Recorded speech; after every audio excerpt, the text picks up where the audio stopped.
So most people assume once you made it as a surgeon, you stay, right? But a few months ago, I walked away. Not because I stopped caring, but because the system stopped letting me take time to care enough. I left the OR so I could show up with patients in a way that actually helps them in their recovery. If you've ever felt like the medical system left you behind, or confused, or alone, this video is for you. Before we dive in, I'd love to know, have you ever felt like a surgeon didn't have time to explain the full picture? Drop a yes in the comments below, or that's me in the comments. I will read every single one, and it keeps me understanding and keeps me helping make the videos the way that you want them or you need them. Thanks. Hey there, I'm Dr. Dan Orcutt, orthopedic surgery. I performed and helped over 1,000 people recover from shoulder injury and shoulder surgery.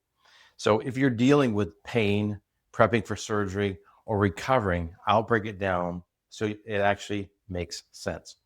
Real answers to help you and help heal smarter. So let's get into it. I became a surgeon to help people get back to life, to restore life, to relieve pain, to make a difference. I loved orthopedic surgery. The cases were challenging, the patients were inspiring, and I led a large practice as a leader and as a board chairman. On paper, it looked like success. By the way, if you're prepping for surgery right now, I've got a pre-op checklist down below. Grab it, and we'll give it to you. It walks through what to expect and how to set yourself up for recovery. But over time, I saw a shift in the system. The system was built for procedures, not for people. And the space for real recovery, it kept shrinking. I realized most of my patients, especially those older than 55, weren't getting the full story. The high-tech imaging, that's great. But what about the human side of the shoulder surgery? That's where it's lacking. That's when I knew I didn't just want to operate. I wanted to guide people. I wanted to help people understand their options. I want them to be able to know how to ask the right questions and recover smarter. But unfortunately, the system didn't allow for that. I still remember one patient in particular. Her name was Linda. Linda was in her 60s, active, kind, but really terrified about surgery. We had about 7 minutes together in pre-op before surgery. She had a list of questions. Half of them we never actually got to answer them. After surgery, she saw my PA once. She saw me once or twice for follow-ups. She smiled. She did okay, but never got to explain what really is expected in the next 6 months after her surgery, for her recovery. So months later, I got a message from her daughter, and Linda had stopped physical therapy because she thought the pain meant something was going wrong, something was right. She hadn't known what to expect, and that hit me hard. I'm the doctor who should be sharing that with her, because Linda was the exact kind of patient who would have done extremely well, would have done everything right, if someone had just had time to explain what was normal and what wasn't. That was one of the moments I realized patients don't fail recovery. The system, the process fails patients. And it's not just time constraints. It's a whole system set up to reward procedures, not education.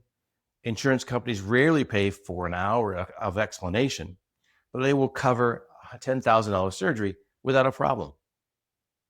If your surgeon takes extra time to answer the questions, they fall behind on their schedule. And if PT spends too long helping you understand your exercises, it hurts their productivity. And those numbers, unfortunately, matter in the system. None of this means your provider doesn't care. Most do. But they're stuck in a system that pressures everyone to go faster, not deeper. And that's how patients fall through the cracks. And that's how they don't perform the way they should. If this is resonating with you, go ahead and hit the like button below or subscribe. It helps me to reach more people who are stuck in the same fog. And if you ever felt brushed off or overwhelmed during recovery, leave a comment. Leave it below. You're definitely not alone. And I'd love to hear from you. I'd love to hear your story. So research shows informed patients have better outcomes. So why is the system focused on procedures instead of preparation? That gap, the space between what patients need and what they actually are told, is why I turn to YouTube.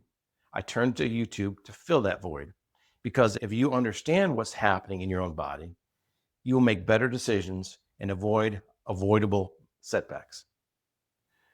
Maybe you're watching this right now and thinking, am I behind in my recovery? Is this pain normal? Or did I mess up? Is something wrong? Should I be doing something more or something less? If any of that sounds familiar, just know those are the exact questions I've heard from thousands of people. After surgery, within surgery, recovery, that's what we hear. The problem isn't you. It's that no one gave you the map. And that's what I'm trying to do here. Because when you finally understand what is normal, what is not normal, and what to expect, the fear starts to fade. You stop second guessing your recovery, stop guessing every movement you make or what you get. You stop Googling symptoms at 2 a.m. and you finally feel like someone is in your corner. Today, I don't offer a 10-minute clinic visit. I offer real talk, videos, journals, coaching, all designed to give you what I couldn't give you in the OR: confidence, clarity, and a plan, a real coach who actually listens. Because when you understand your recovery, you heal smarter, you heal better. If you want to keep making sense of all the shoulder stuff, check out this video next. It dives into why surgery might not be right for you. So we may think an MRI rotator cuff tear means doom, but half the tears never hurt. Here's the emotional reality of it. You've had an MRI, you've told you had a tear, and now you feel doomed. But pain and function actually matter much more than the scan. So take a deep breath, because not all tears are created equal. Symptoms matter more than the scan. And if you haven't already, don't forget to download the Preop checklist. It's what I wish every patient had. Thanks for being here, and we appreciate your time, and we'll see you next time. And if this sounds interesting, we have something very exciting coming up for you, for an opportunity for you. Hey, and before you go, if this has resonated with you and you are someone who is getting ready for surgery or soon after surgery, I have something interesting coming up. I think really exciting, probably one of the most valuable things I will have ever done in my career. So if you wanted something to help you get through the process, you wanted to help you step by step, making sure what's right, what's wrong, is this normal, what should I do, how should I handle this? If this is something interesting to you, keep your eye out for the next couple of weeks. Thanks.